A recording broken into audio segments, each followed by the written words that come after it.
The system announces that the jury voting for the divine judgment case of Twilight of Gods is beginning. The people look for a god during a time of crisis, whether it be a heavenly emperor, Buddha, or any other. They think of the gods that they usually worship. The votes are currently being counted, and they pray for salvation. But if the gods themselves fall into crisis, the system announces that the counting is complete and the voting result is. The brown-haired man's eyes narrow as he contemplates his situation. He finds himself lying in a field of flowers, wondering where he is. He thinks to himself that he should have definitely died, or been banished to be exact.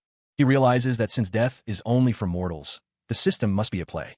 He stares at the translucent blue screen, a sense of unease settling in. The screen displays a stark message. The window cannot be opened. Another screen appears, this one declaring, "You don't have enough authority." The screens continue to bombard Alex Mercer with messages, each one more disheartening than the last. He realizes his divine authority, throne, religion, and rank have all been demoted. His divinity has been severed, and his godly powers are gone. A wave of despair washes over Alex as he comes to terms with his diminished state. In the distance, the messenger, Yule, stands on the water, observing Alex. Alex clenches his fist, a surge of frustration coursing through him. Yule stands on a stone platform, a scroll clutched in his hand, ready to deliver his message. The scroll reads, "Twilight of Gods, Lee Chong-sun, correct?" The scroll details Alex's origins. Father Lee Jo-myung, mother So Yoo-ha, born December 25, 2001, from Earth, South Korea. The scroll continues, revealing that in the year 2027, he was sent to the planet Arcadia without any reason. The final revelation, Alex became a star and killed millions of gods, becoming an evil god. The disembodied voice echoed, accusing, "You were caught and sent to trial. By the look on your..." The messenger, Yule, his red eyes narrowed, pressed, "Are you going to answer me?" The protagonist, Alex Mercer, is sent flying backwards by an unseen force. The messenger's robes billow as he prepares for the next attack. Alex Mercer is sent flying through the air, his expression one of shock. The messenger's hand glows as he prepares to strike again, the protagonist hurtling towards him. Alex Mercer is sent crashing through the floor, the messenger standing over him. The messenger draws a golden sword, preparing to strike the prone Alex Mercer. With a surge of power, Alex Mercer reaches out, his eyes glowing with an unknown energy. The protagonist rises to his feet, his arm outstretched. A blinding flash of light erupts as Alex Mercer unleashes his power, the messenger's attack interrupted. The force of the blast sends a shockwave rippling outwards, the air shimmering with displaced energy. Yule, the messenger, stares intently, his red eyes narrowed with a predatory focus. The messenger's expression hardens, a subtle shift betraying his intent. With blinding speed, Yule unleashes a torrent of energy, the force of it sending Alex Mercer flying backward. The energy blast slams into the ground, creating a shockwave that rips through the environment as the messenger watches. From a distance, the messenger is seen standing atop a pillar of energy, his gaze fixed on the devastation he has wrought. His face is a mask of cold satisfaction. Amidst the chaos, Alex Mercer stands, seemingly unharmed, surrounded by swirling energy. A close-up reveals Alex Mercer's face contorted in pain and anger, a trickle of blood running down his cheek. The messenger remains unfazed, his expression betraying no hint of concern for Alex Mercer's well-being. Alex Mercer's body glows with an intense red light, the power within him surging to the surface. Golden cubes of energy begin to materialize around Alex Mercer, crackling with raw power. The messenger watches with growing interest as the golden cubes intensify, sensing the shift in power. The golden cubes fully manifest, surrounding Alex Mercer in a protective aura as he prepares to unleash his full potential. The golden cubes, identified as divine restraining steel, pulsed around him. The cubes were a binding, Yule explained, that turned any god with divinity into a being lower than a mortal. Alex Mercer, surrounded by the golden light, wondered who his attacker was. He had thought he was free from this since he couldn't see from the divine judgment. The messenger, Yule, apologized for the late introduction. Yule declared that he was the #1 messenger of the Netherrealm. The protagonist questioned if this was the Netherrealm. Yule confirmed that what he was looking at was the river of afterlife. Alex Mercer recalled hearing that gods who faced the divine judgment couldn't escape from banishment, and wondered how this was happening. Yule explained that it was because he was in their jurisdiction. The messenger stated that they should discuss the details from the start. Alex Mercer's expression hardened, his eyes narrowing. Yule explained that Arcadia was a completely different place from Earth, where he came from, and asked if that was related to the jurisdiction he mentioned before. Of course, the boat continues its journey through the skeletal remains of a colossal beast. The messenger, Yule, stands before Alex Mercer, explaining the nature of the book of life and death. Every human, he says, lives and dies according to its decrees. The messenger elaborates that the book of life and death can only be used in the areas where it was written. Alex Mercer listens intently, his expression unreadable. The messenger continues, his gaze unwavering as he speaks of a place called Arcadia. The messenger reveals that the search for the book of life and death led them to Arcadia, a strange place indeed. The messenger confirms that Alex Mercer became a god and made a mess of Arcadia. The messenger explains that they had to give up a lot of things as a price to bring Alex Mercer to this place. Alex Mercer remains silent, processing the information. The scene shifts to a city, where a towering beam of light pierces the sky. Alex Mercer questions why they went to such lengths, suggesting it would have been better to simply banish him. The messenger claims ignorance, stating he is only following orders from his superior, but refuses to reveal who made the decision. Thanatos, his expression unreadable, stands before a desolate landscape. Elsewhere, a figure cloaked in red robes holds a golden, ornate book. The book identifies the figure as the ruler of Tartarus and Erebus, also known as the Dark King. Thanatos and Alex Mercer approach a towering, ancient structure nestled within jagged cliffs. As they arrive, Thanatos instructs Alex to stay close and follow him. The structure pulses with an ominous energy as they approach. Below the structure lies the hell of boiling fire, where tormented souls writhe in agony. On the other side, there is the hell of chilling ice, where other souls are frozen in place. The pair pass by a monstrous statue, its form both grotesque and imposing. Alex, observing the scene, wonders about the different positions of the figures they see. Thanatos, his gaze fixed forward, acknowledges that he was once called War God before being known as Evil God.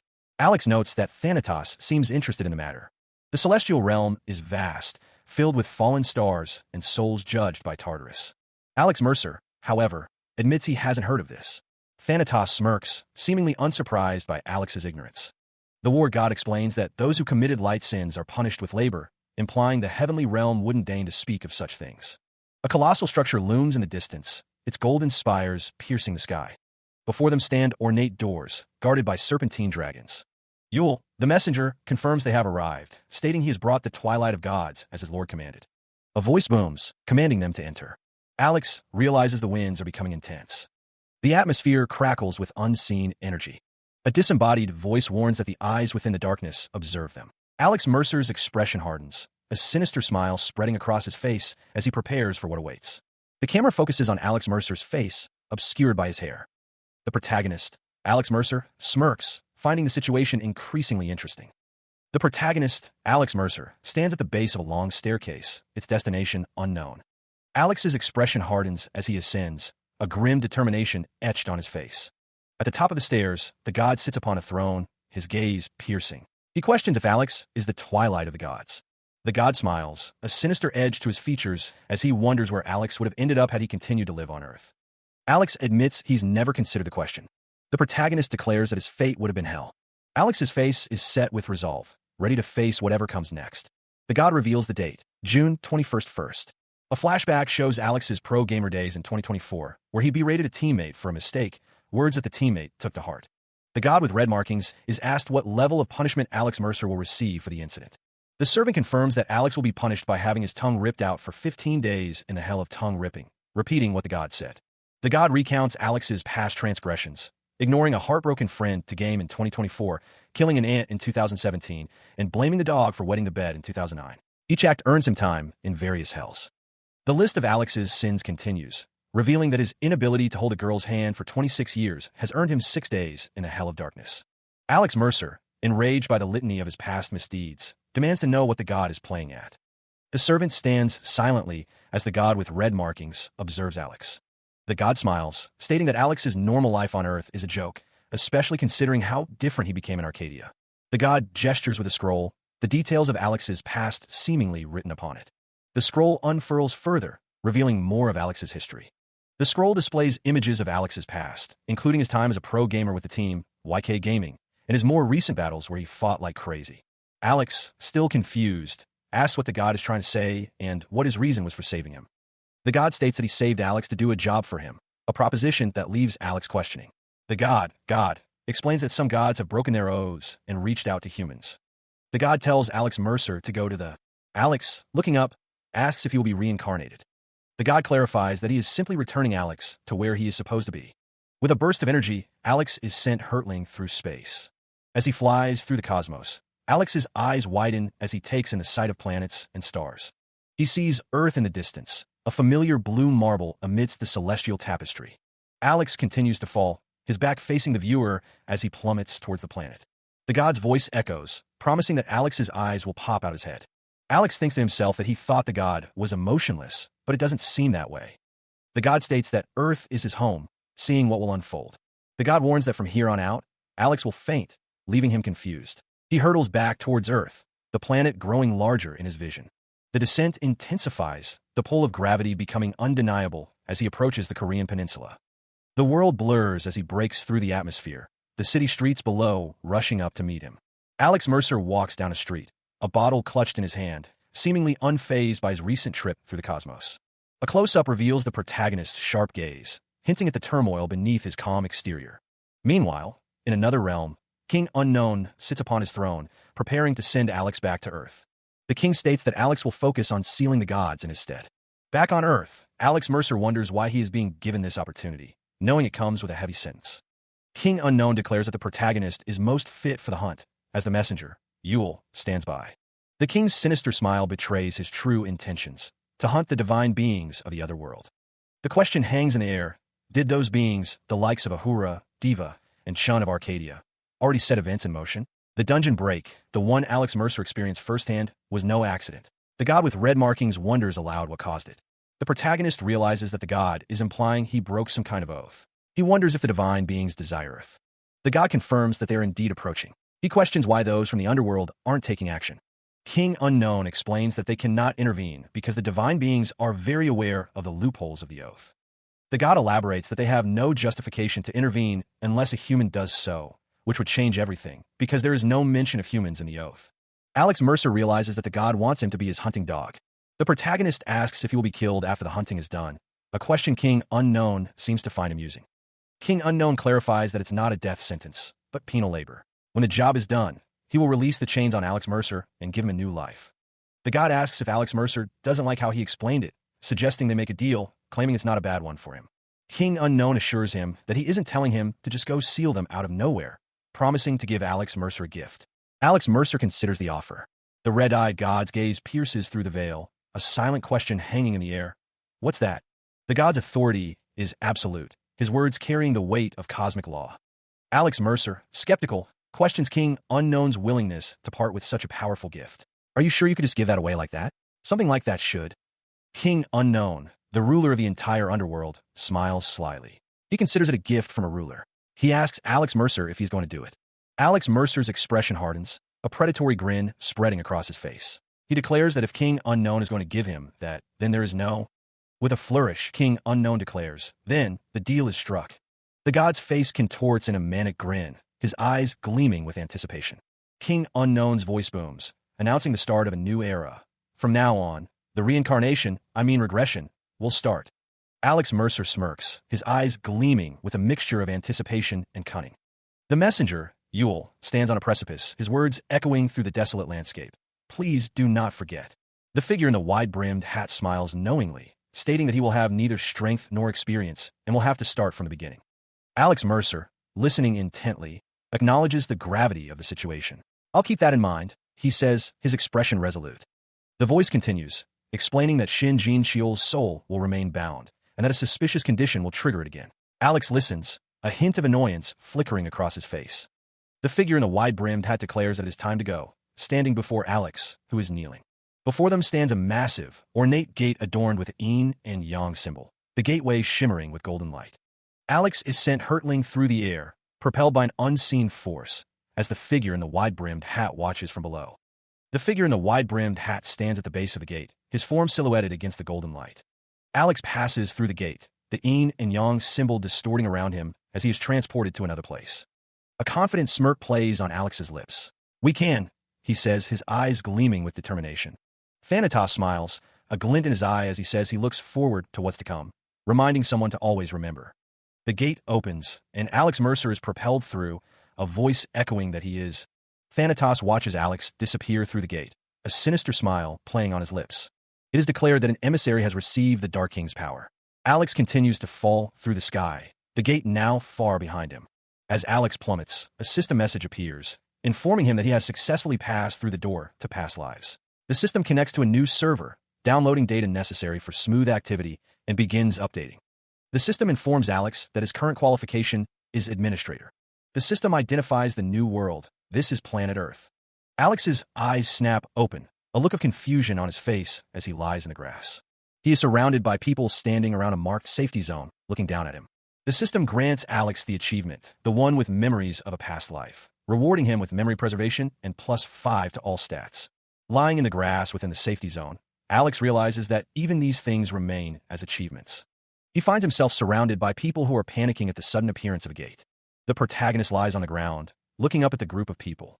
Alex Mercer is lying in the grass, a smile playing on his lips as he crosses his arms over his chest. The protagonist realizes he has truly returned. Alex Mercer walks past a sign that reads Safety Zone. He continues walking through the forest, passing other people. In the distance, a large group of people are gathered inside a blue barrier. Alex Mercer is told that there is a condition for him to be excused. The scene shifts to a man standing before a throne, wondering where he will be. The red-marked gods' eyes narrow. Someone realizes they are in a dungeon, and their phone doesn't work. The dungeon's entrance is bustling with candidates, all eager to begin their mission.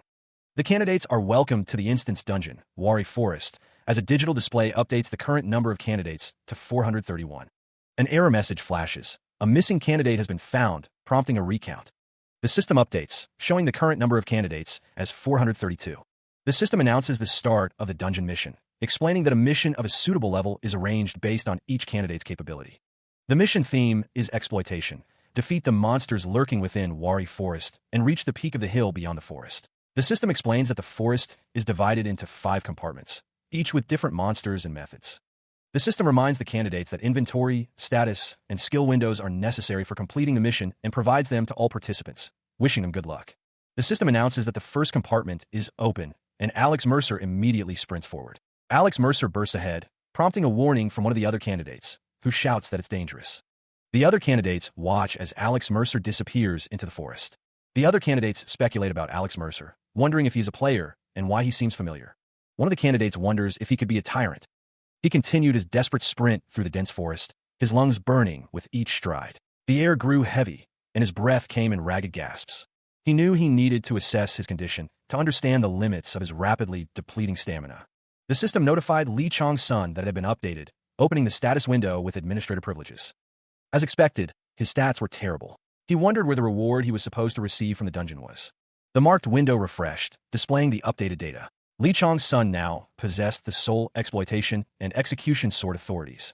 The system explained that whenever Lee Chong-sun hunted a new monster, he could exploit its soul, gaining more experience.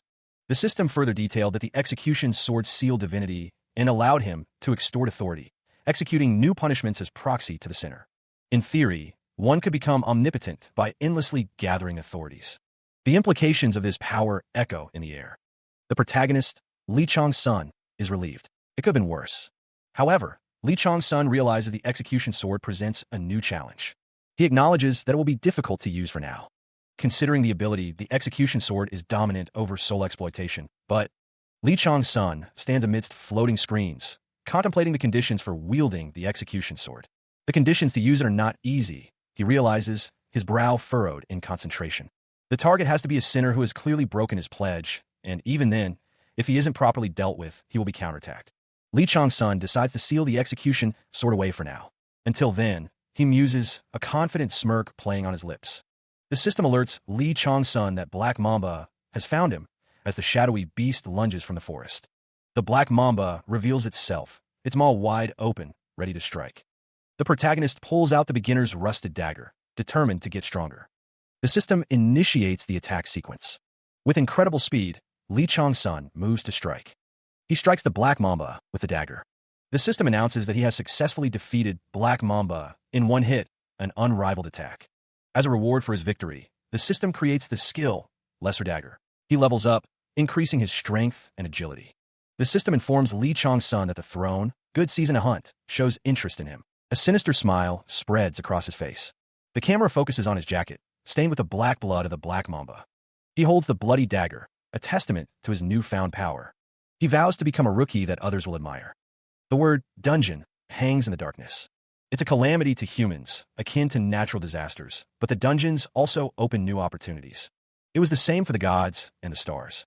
They would appoint priests and cleric candidates through dungeon missions to spread their gospel. Further along, they would handpick apostles that would carry out their will. So many people that needed the help of the gods and stars entered the dungeon, and many died under their indifference to those arrogant gods and stars. And only the small fraction blessed with luck and fortune were able to meet their standards. Or, you could just show overwhelming talent. Alex Mercer smirks, reading the system message. Divine Throne, hunting season, has taken an interest in him, a fact that seems to please him. The true name of hunting season is Pabelsag, a god known for using all sorts of weapons to hunt and for being a fighting god. The reason Chang's son called it a jackpot is revealed. Pabelsag's mother is Tiamat, the primordial evil dragon. Someone expresses surprise that a being of that level is immediately showing interest. Alex Mercer, holding a bloody dagger, hears someone remark that they must have taken a liking to his dagger arts. A system message appears, stating that Divine Throne, hunting season, is curious about the hunting skills he will demonstrate. Alex Mercer smirks, thinking to himself that he'll make sure to meet their expectations. He narrows his eyes, a green aura surrounding him. The protagonist finds himself in a forest filled with toxic air, where most of the monsters should be poisonous as well. Alex Mercer, a sinister smile on his face, wonders how about Plan C. He pauses, the toxic forest pressing in around him. Two black mambas, serpentine creatures of shadow and fong, emerge from the dense foliage, their presence announced by a palpable sense of dread. The protagonist, Alex Mercer, smirks, a glint of anticipation in his eyes. He thinks to himself that he is acting like a snake hunter, one who specializes in preying upon snakes. With a burst of speed, Alex leaps towards one of the black mambas, dagger in hand, ready to strike. The creature lunges to meet him, its shadowy form writhing with malevolent energy. The system notifies him that the skill Novice Dagger Arts was used in order to kill Black Mamba successfully. Alex's expression hardens as the system informs him that he has gained experience. The system announces that he has leveled up twice. A predatory grin spreads across Alex's face as he grips his dagger, the blade stained with the essence of the fallen Black Mamba. The system informs him that Black Mamba, ruling the front area of the Forest of Chinese Quince, is being removed at a rapid pace. Alex finds himself surrounded by the remaining Black Mambas, their shadowy forms closing in. The system alerts him that his senses are becoming more alert. The Black Mambas lunge, their fangs bared and dripping with venom, a terrifying display of predatory aggression. With a defiant yell, Alex prepares to meet the onslaught, his dagger raised high, ready to carve through the encroaching darkness. All of Alex Mercer's focus will be concentrated on his weapon as a result of the combat boost. The Black Mambas instinctively recognize the hunter as their natural enemy. He has successfully gained their fear. Alex Mercer grins, relishing the fight. Yeah, this is it. A notification appears. Title, Butcher of Black Mamba, has been created. The system displays the details of the new title, Butcher of Black Mamba, a title given to a hunter that had killed over 100 Black Mambas. It grants a STR+5 effect and inflicts fear upon snake-like creatures. Alex Mercer's bloodlust rises. Kill and kill, swing and swing. He thinks, reveling in the thrill and joy of sensations that cannot be enjoyed outside the battlefield. Even in Arcadia, these feelings had both scared him, Alex Mercer realizes, and delighted him. But all of these were imprisoned after being referred to the divine judgment. They put a seal upon him, thinking he would bring disaster into the world. Alex Mercer wonders if that was truly the case, or just a cowardly excuse. The man's expression is unreadable. They were scared that someone who began as a mere mortal would stand above their heads. Then I must act upon it. And if that is what they fear, then I must act upon it. The system notified Alex Mercer that the skill, Novice Dagger Arts level, has maxed out, and higher rank skills are being opened. The system informed him that the skill, Intermediate Dagger Arts, has been created, and Divine Throne, Hunting Season, expresses admiration for his excellent dagger skills. Alex Mercer is told that he is too quick to be surprised, and that his vitality is empty. He is now fatigued, and should take a rest after securing a safe zone. Divine Authority. Soul Extraction has activated. The power of the Soul Extraction skill surges through the environment. The system notified Alex Mercer that he has succeeded in obtaining the ashes of Black Mamba by activating the Flames of Purgatorium. The system informed him that his vitality has been restored by 5%. With the ashes of Black Mamba coursing through him, Alex Mercer felt the fatigue that had been plaguing him vanish. Meanwhile, the system AI known as Divine Throne, Hunting Season, continued to analyze Alex's unique talents. Deeper in the forest, Alex moved with newfound speed, his daggers poised to strike. He knew that they would never suspect a novice who had just entered a dungeon to be under the blessing of the Dark King. The hunter mused that they must assume it's a talent or a trait that players grasp when they awaken for the first time. Alex knew that even if they were nearly mad with curiosity, they wouldn't come close to figuring it out in fear of the restraining principle of cause and effect. He was confident that there wouldn't be anyone crazy enough to go beyond the principle of cause and effect just to see the data of a mere novice. The blade dripped with fresh blood, evidence of his recent kill. The protagonist knew that even if that happens, he's not worried. A monstrous wolf, twisted and dark, lay in wait. Alex Mercer struck, his dagger aimed at the beast's heart. The protective system provided by the Nether Realm proves to be quite resilient. The system congratulates Lee Chong-sun for eliminating the last Black Mamba, granting him an achievement. He also receives the title Snake Hunter for killing 444 Black Mambas, along with a reward of +5 strength and novice poison resistance.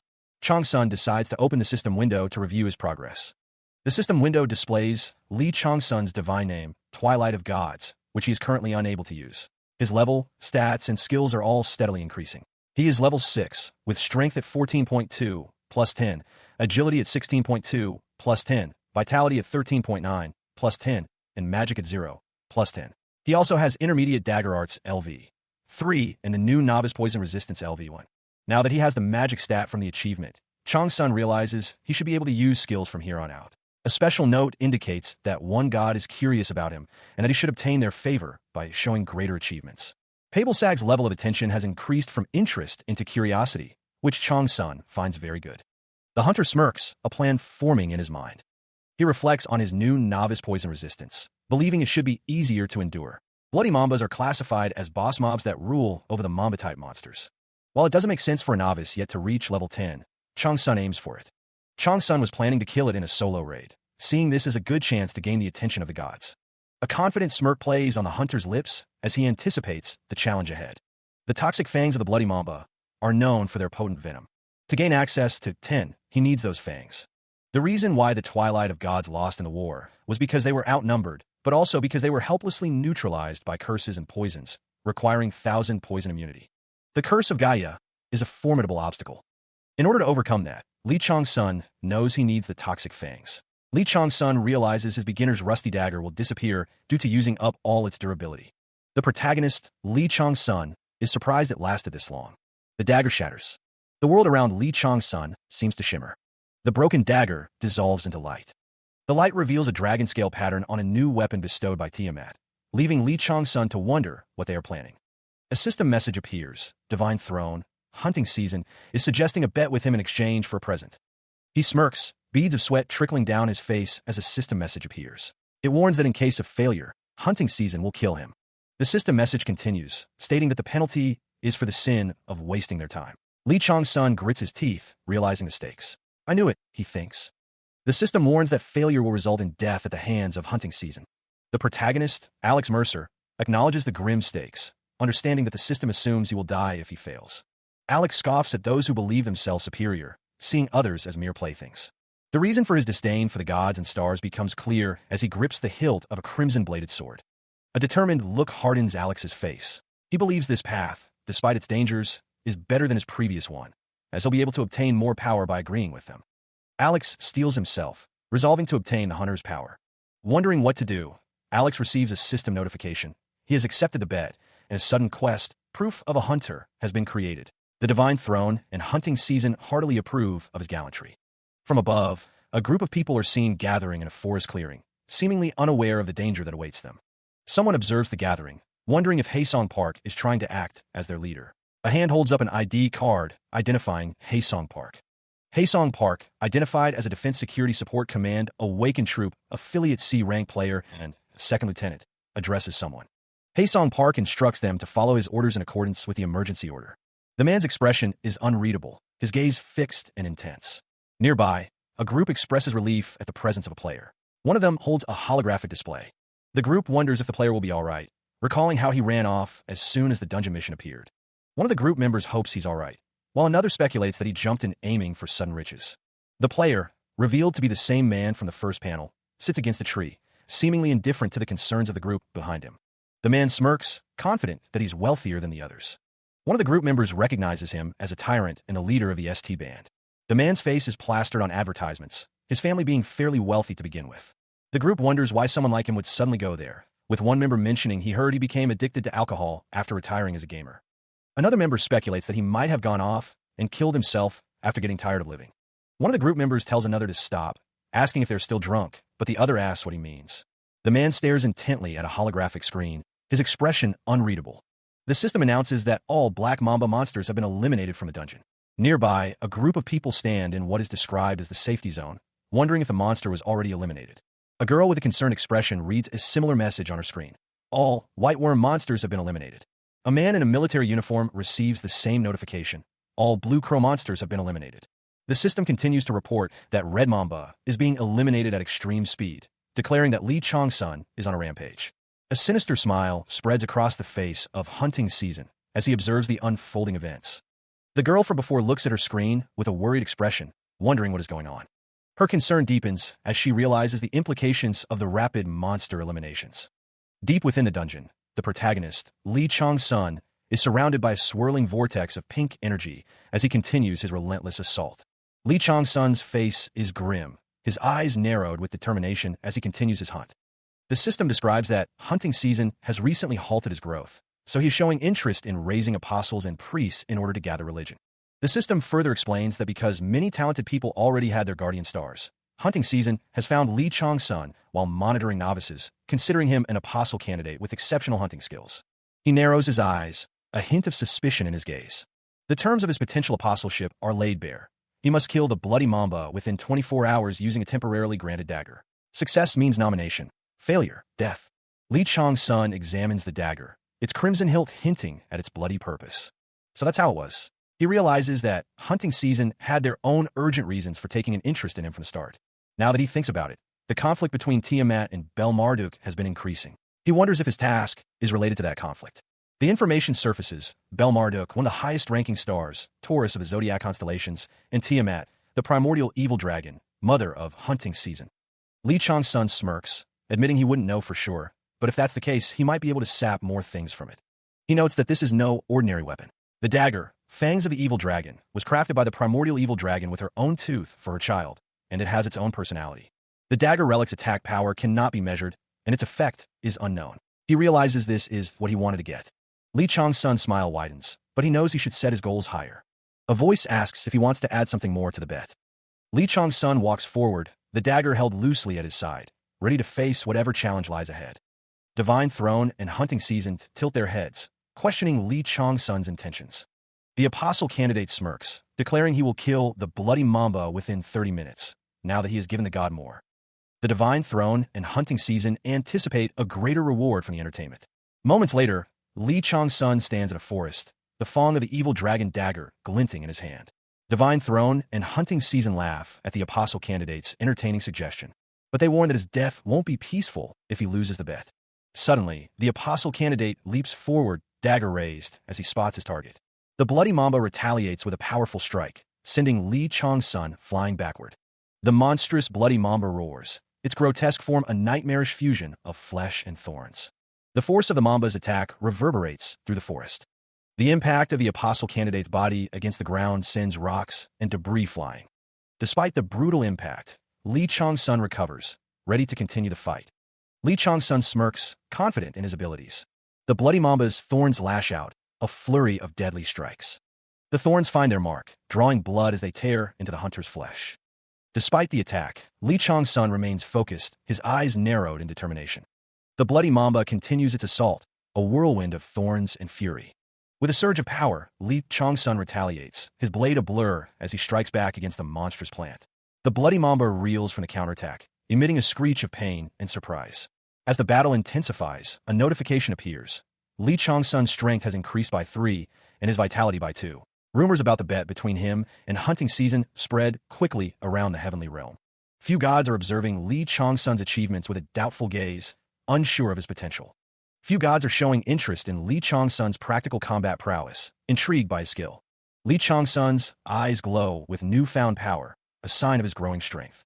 The battle continues, the clash of thorns and steel echoing through the forest.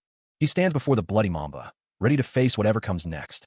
The Divine Throne's Hunting Season is perplexed by the unexpected number of connections the protagonist has made, and warns other gods not to covet what he has chosen. Lee Chong-sun hopes there are other secure gods besides the one he knows.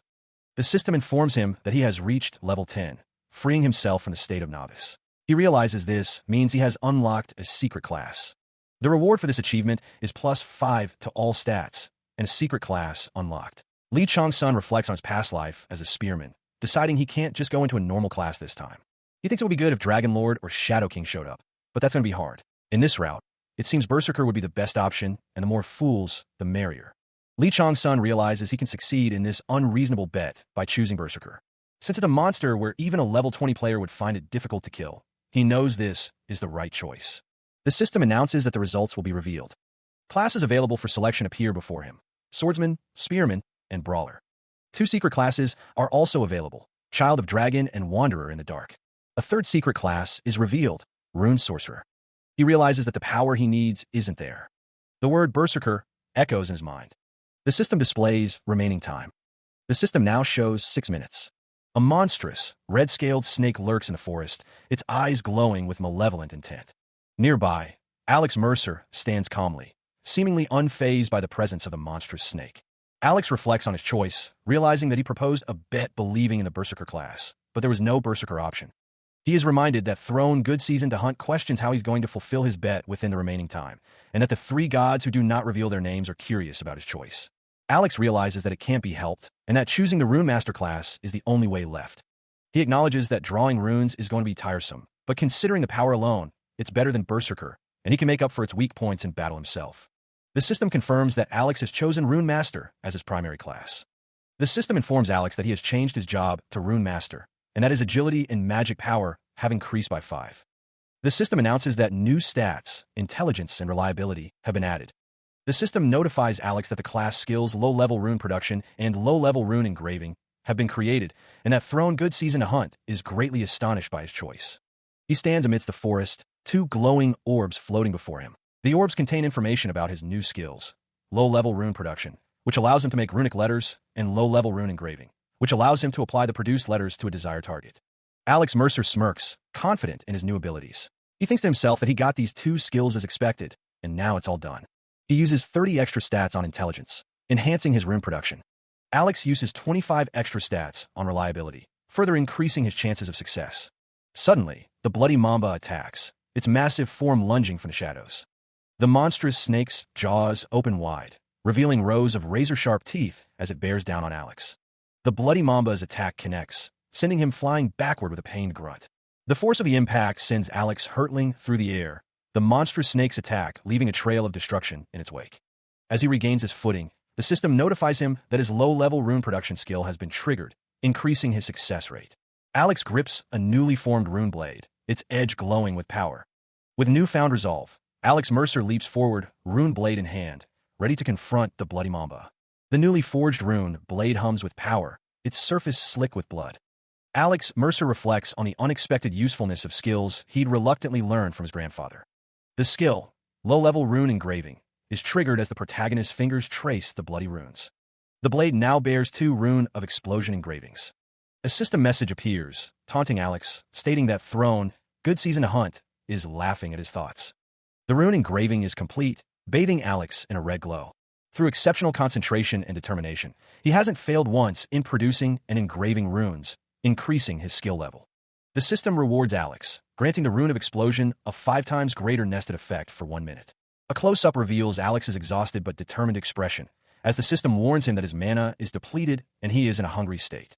The bloody mamba looms, ready to strike, as Alex prepares to meet the attack head-on. With only 3 minutes remaining, Alex's eyes burn with determination. The system declares that 3 minutes is more than enough time, if not overflowing, as the battlefield awaits. The man in the military uniform shouts, in frustration. Haesong Park's expression darkens as he reflects on the continuous explosions. He notes that the most recent one was significantly louder than the others. A group of people stare in shock at the source of the explosions in the distance. A system notification appears, announcing that player Lee Chong-sun has initiated the boss raid. Another system notification identifies the boss monster as the Bloody Mamba. The woman with short hair expresses her shock, questioning if the boss raid has already begun. The woman with short hair curses, realizing that Lee Chong-sun's actions will get them all killed, just like during the competition. The woman with short hair demands that Haesong Park do something. The woman's face is contorted with anger and frustration. Haesong Park calmly reminds them to remain in their positions. The woman starts to protest, but Haesong Park warns that if the total heat dissipates even a little, everyone will die. Haesong Park curses under his breath, a grim realization dawning on him as he witnesses the unfolding chaos. The man in the military uniform's eyes narrow, a bead of sweat trickling down his face as he contemplates the situation. The critical hits begin to land, the effects visible even from a distance as Haesong Park observes the raid. A nearby player explains that the lights are skill effects that appear when critical hits land. The forest is illuminated by the intense light of the Bloody Mamba's critical hits. Someone remarks that the Bloody Mamba possesses skills beyond comprehension. Haesong Park sees a chance, however slim, to turn the tide. Another player wonders what is happening over there, witnessing the spectacle from afar. The forest continues to be bathed in the golden light of the ongoing battle. The Bloody Mamba lunges, its monstrous form a blur of red and black as it attacks Li Chong's son. A massive explosion erupts as the Bloody Mamba's attack connects. The sky above the forest is filled with the aftereffects of the explosion, the air shimmering with residual energy. The successful hunt of the first boss monster echoes through the dungeon. Elsewhere, a group of people are informed that they have succeeded in hunting down the first boss monster, the Bloody Mamba. The system announces that they have successfully captured the first compartment for completing the dungeon mission, exploitation. Haesong Park seems surprised as the system tallies the temporary rankings. The system displays the dungeon ranking, with Li Chong's son in first place with 4,999 points, followed by Haesong Park in second, and no one in third. The system then states that the rewards are given differentially according to the results. The protagonist, Alex Mercer, wonders what he might be looking at. The rewards are given differentially according to the results, as Alex Mercer stands in a beam of light. The moment of creation of the new 10 Kings is at hand. The ground trembles as the monstrous, red-scaled beast crashes through the forest, its glowing eyes fixed on its prey. The sight of the creature sends a wave of terror through the two figures, their faces contorted in screams of pure fear. The beast's maw opens wide, revealing rows of razor-sharp teeth, ready to devour anything in its path. Their screams reach a fever pitch as the monster closes in, the reality of their impending doom setting in. Suddenly, a figure in a yellow jacket appears, standing defiantly between the terrified pair and the rampaging monster, a sword drawn and ready. The monster pauses, its glowing eyes narrowing as it assesses the new threat, while Haesong Park looks on, concerned.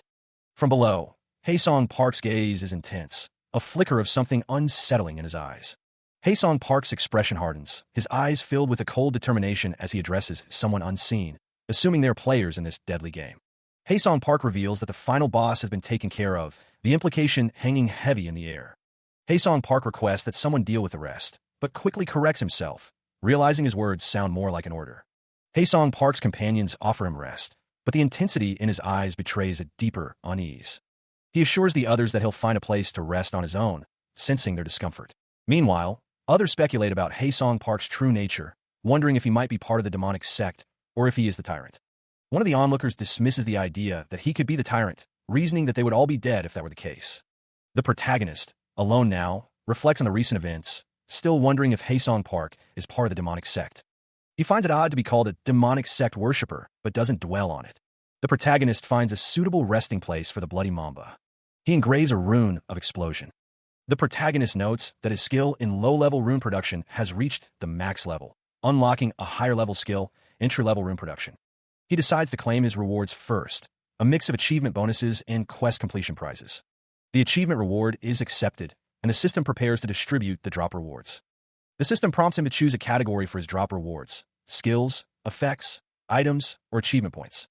The protagonist, Li Chong's son, smirks, knowing that entry-level players usually opt for skills or items. He selects achievement points, stating that the choice is obvious. The system confirms his choice, granting him 5,000 karma as a drop reward.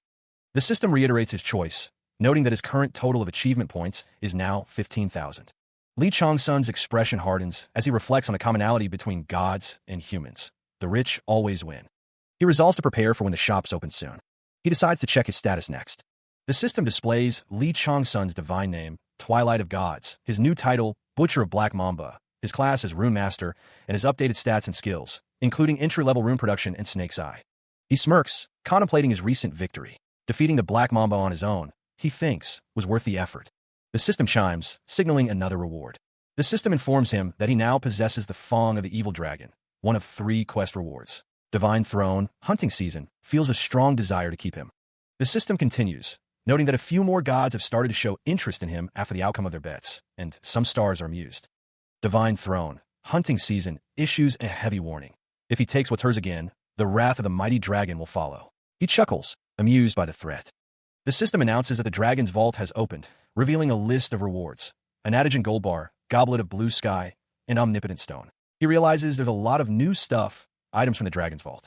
Divine Throne, hunting season, promises to give him whatever he desires, declaring that as long as it gives him strength, no reward is too grand to pass on. A few gods are surprised by the offers of hunting season. A few stars look amused with the decisions of hunting season. The protagonist finds it tempting, but he can't just give in to this. He decides he'll just be ordered around by Pablesag if he accepts the reward right now. The system indicates that the list has been closed and no rewards were chosen. Divine Throne, hunting season, frowns and wonders what he's plotting. A few gods seem disconcerted by his actions and question his intentions. The system informs him that the unclaimed reward will be substituted with achievement points, and he has gained 1 million karma. He intends to keep increasing his achievement points, hoping something good might even happen. That's how he liked to use them. He apologizes, stating his desire to gain more experience and his lack of interest in becoming an apostle candidate, opting for achievement points instead. The protagonist smirks, thinking that he gained a lot by betting with the gods. A system message declares that Divine Throne, hunting season, is enraged at him for mocking her. Another system message states that Divine Throne, hunting season, warns that he will regret his decision. The protagonist remains unfazed, resolving that there's no reason for him to look weak. A system message indicates that a few gods have started eating snacks at the entertaining scene, while others are watching his unsuccessful plans of becoming an apostle candidate. The system further notes that gods who had given up on him are starting to show interest. The protagonist stands before a monstrous, red being, thinking that if he shows how exceptionally worthy he is, many beings will rush to his side. He considers that if the fight with Belmarduk is true, then Tiamat's side will be needing more people like him. Divine Throne, hunting season, has turned her head away from him after glaring at him with raging eyes, according to another system message. Everything was proceeding exactly as planned, the pieces falling into place for the next stage of his scheme.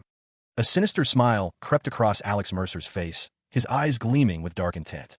The protagonist gripped the hilt of his crimson-bladed sword, a predatory glint in his eyes. Now then, let's get started, he muttered, eager to test his mettle. He couldn't let the boss go to waste. The system notified him that he had acquired Black Mamba's blood and Black Mamba's tendons X5. The gods were beginning to take notice. A system message revealed that a few gods wondered what he would show them next, and rumors had spread across the heavens about his bet and refusal of the apostle candidacy from Divine Throne, hunting season. The gods who were now interested in him had started connecting to the dungeon channel CAR 972 one by one. The current number of connections was unknown, as was the total number of gods showing interest. Meanwhile, in a forest clearing, two figures sat in the grass. The man with long white hair glared intensely, his expression a mix of frustration and determination. He doubted the other person believed in his abilities. The younger man, startled by the accusation, could only manage a confused, "What?" The white-haired man's companion, Alex Mercer, smirked, his eyes narrowed. He thought of himself as being a player. The white-haired man questions Alex Mercer's sanity, wondering why he would say such a thing.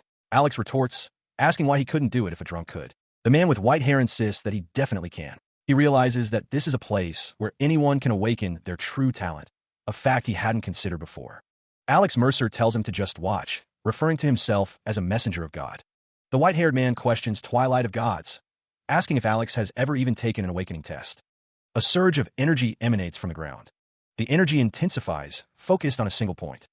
The system announces that Divine Throne, Twilight of Gods, has taken an interest in player John Chung-jae, and that an administrator has appeared. A blinding light erupts, engulfing several figures. As the light fades, a silhouette of a rabbit-like figure, holding a cane, stands amidst the dissipating energy. The rabbit-like figure seems to be observing the surroundings. He introduces himself as Harold, the administrator of the KR channel, with a polite greeting. The administrator's cane taps against the ground, the sound echoing in the silent space. A speech bubble appears, announcing the arrival of Harry LD, the administrator in charge of the KR channel. The administrator, Harry LD, stands tall, a rabbit-like figure in a formal suit, complete with a top hat and cane. A close-up reveals Harry LD's cheerful expression. Harry LD chuckles, his presence causing a stir among the crowd. The sudden appearance of the administrator sparks confusion among the crowd, interrupting their break. Harry LD explains that they must all be wondering why he's here, as he's in a situation where he needs to get everyone to understand. Alex Mercer, standing among the crowd, expresses his confusion at the administrator's arrival. Harry LD continues, stating that unlike the administrator's department, his guidelines are more of a right to freedom. The administrator clarifies that his policy is non-intervention, which is why he hasn't interfered with anyone for as long as he could. Harry LD reveals that the transmission rate of the KR channel has increased tremendously, and now the higher-ups are stressing him out. The administrator Rabbit states that he must apologize. The Rabbit administrator continues, stating that it seems they'll have to adjust the difficulty level. Suddenly, the administrator rabbit is struck by a bolt of energy. The words safety zone are visible, but the letters are broken apart. The letters shatter into pieces. A system message appears, stating that in response to the numerous sudden achievements obtained, the difficulty level has been adjusted accordingly. Safe zones are withdrawn, and monsters' combat, offense, and defense have increased. The protagonist, Alex Mercer, and another man express their shock at the sudden changes. Other people express their shock as Haesong Park's face is shown, thinking that it's the same as before straining. Haesong Park's face is shown, followed by a man with a bandage over his eye and blood on his face. Two people lie dead on the ground. A system message reads, worthless, as a man stands in a cave filled with dead bodies. Haesong Park thinks that they did this to test whether the beginners had the ability to become apostles. Haesong Park, conflicted by the unfolding events, wonders if he can stand by and watch more people be sacrificed. Elsewhere, a figure questions whether the gods have found Lee Chong-sun worthy. A portrait of Lee Chong-sun is displayed. A series of system messages appear, detailing the new rules. Monsters have been granted freedom and are in a state of intense hunger. Parties can be formed with a maximum of 10 members, equipment depends on contributions, and 99 flames are required to advance to the next stage. Civilians express their shock and confusion as a system message announces that the next wave will commence in 5 seconds. The administrator rabbit, observing the chaos, remarks that Haesong Park must be the one. Haesong Park, seemingly aware of the administrator rabbit's presence, asks if he is known. The administrator rabbit, surrounded by a glowing aura, confirms that there's no way he could forget Haesong Park, stating that their administrator's department is keeping a close eye on him. A close-up of the administrator rabbit's face reveals a sinister smile as he continues to keep a close eye on Haesong Park. The countdown reaches 0, and the system announces that the second wave has begun. Haesong Park cries out as a monstrous creature attacks the civilians. He and his companions are ambushed by a group of individuals. The group of people run away from the scene. A mysterious figure with glowing red eyes smirks, eager to reveal their power. Haesong Park obtains the Bloody Mamba's Fong. Holding the Fong, Haesong Park smirks, confident that he will learn to use it. Haesong Park's expression hardens as he realizes the gods have placed a bet on his survival. He realizes that he thought he'd have more time. Haesong Park wonders if he has attracted too much attention from the gods and stars because he won the bet against Pablesag. His health and mana reserves dwindle, a stark reminder of the challenges ahead. The situation is dire. His stamina is critically low. He realizes that his stamina is becoming an increasingly pressing concern. He had hoped to rest, but fate has other plans as he is forced to continue onward. The protagonist, Alex Mercer, acknowledges that things are not going his way. The path ahead is blocked by a massive, fire-breathing lizard. Alex Mercer identifies the creature as a flaming lizard, realizing the first wave of poison was biological. The situation worsens as he realizes the lizard's fire is also poisonous. Alex Mercer deduces that the next waves will likely consist of ice, metal, and carcass poisons, in that order. Facing the flaming lizard, Alex Mercer believes that defeating it now would be beneficial. The lizard unleashes a torrent of fire, engulfing the area. The fire continues to rage, consuming everything in its path. He crouches low, blade extended, preparing to strike the flaming lizard. The lizard's flame intensifies, the text indicating a flame accumulation. The lizard unleashes a torrent of fire, engulfing the area. Alex Mercer narrowly avoids the blast, sprinting away from the inferno. The protagonist is sent flying backward, the force of the explosion throwing him through the air. The flaming lizard continues to spew fire, the flames swirling around its massive form. Alex Mercer recovers, positioning himself to face the beast once more. He prepares to strike, his sword glinting in the firelight. Alex Mercer leaps forward, charging towards the flaming lizard. The lizard's fiery breath intensifies, creating a blinding inferno. The flaming lizard roars, its fiery form dominating the landscape. The battle concludes, Alex Mercer standing victorious atop the defeated flaming lizard, now reduced to smoldering rock. The protagonist's gaze is intense, focused on something just beyond the frame. Nearby, a figure muses that the vitality of these creatures is nothing compared to the bloody mambas, but acknowledges they would be difficult to handle in groups. A hand reaches out to touch one of the fiery creatures. The protagonist obtains remains of flame. He swallows the remains, his face contorted in a grimace. The remains are fully consumed.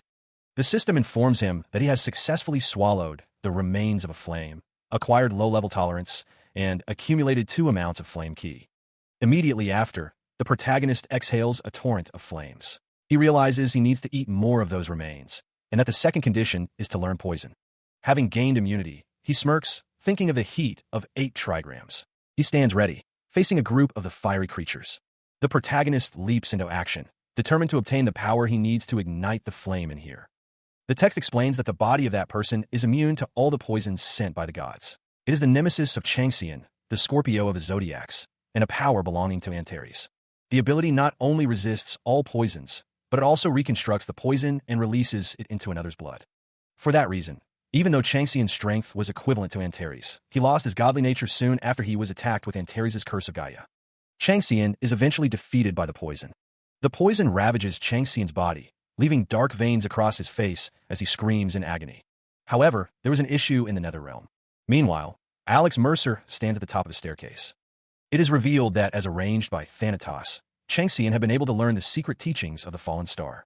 The man with long black hair smirks, stating that they will be able to learn many things. The secret teachings are here. He considers the implications of the secret teachings.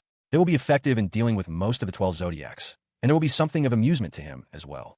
The narrator explains that the fallen star are those who are prisoners of the Netherrealm. Chang Sun was individually taught by those of the fallen star called the 10 Sages. The narrator continues, explaining that the first thing Chang Sun learned was the shortcut to immunity to 10,000 poisons. One of the fallen star had lost a daughter to Antares. The narrator reveals that the first sage was the first to teach Chang Sun. Alex Mercer's eyes narrow, a flicker of determination in his gaze. He clenches his fist, a fiery aura beginning to emanate from his hand. Alex Mercer stands on a red rock formation, a blazing fire erupting from his head. He grits his teeth, realizing that this fire is not enough to light the furnace of 8 divisions. Alex Mercer realizes he can only get stronger by finding their base and eating the flesh of someone tougher than him. Alex Mercer's lips curl into a predatory grin, a hint of anticipation in his eyes. The system announces that John Chung-jae has defeated the flaming lizard and is now on fire. John Chung-jae's face contorts with a manic grin, realizing he's found what he's been looking for. He thinks to himself that he might be able to crush Li Changsun's face. John Chung-jae's eyes narrow with determination. The dungeon ranking is displayed, showing Li Changsun in first place with a significant lead.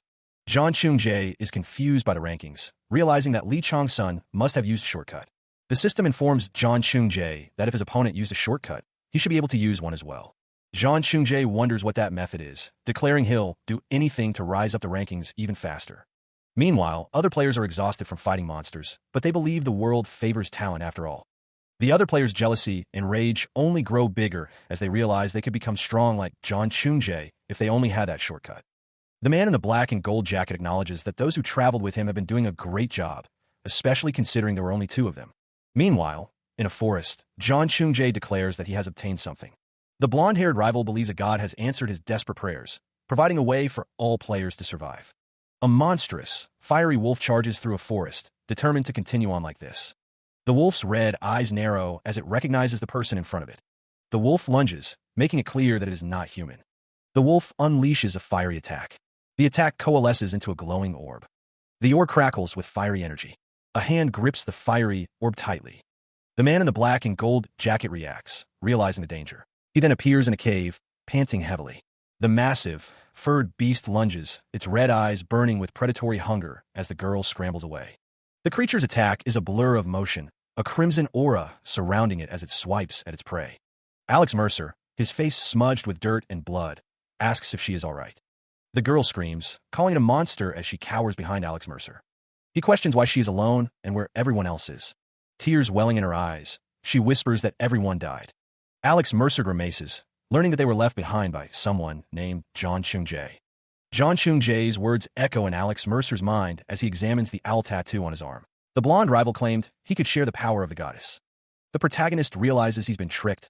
The mark is a demon's stigma. Meanwhile, the affected student understands the true nature of the seal. It sells the soul to a demon. The narration explains that when the owner of the stigma dies, their vitality and spirit are immediately taken away, transferred to another host, and their spirit goes to the devil. Alex curses John Chung-jae, realizing the blonde must have grown significantly stronger. Even so, Alex recognizes that this level of stigma is too advanced. The protagonist contemplates the situation, considering the implications. The narration reveals that the demon's level is at least that of a demon king. Alex, standing in a cavern with the affected student, declares that the stigma won't affect him. The protagonist wonders what to do with the affected student. He listens as the affected student pleads for his help, offering her services in exchange for becoming stronger. The protagonist remains silent, his expression unreadable.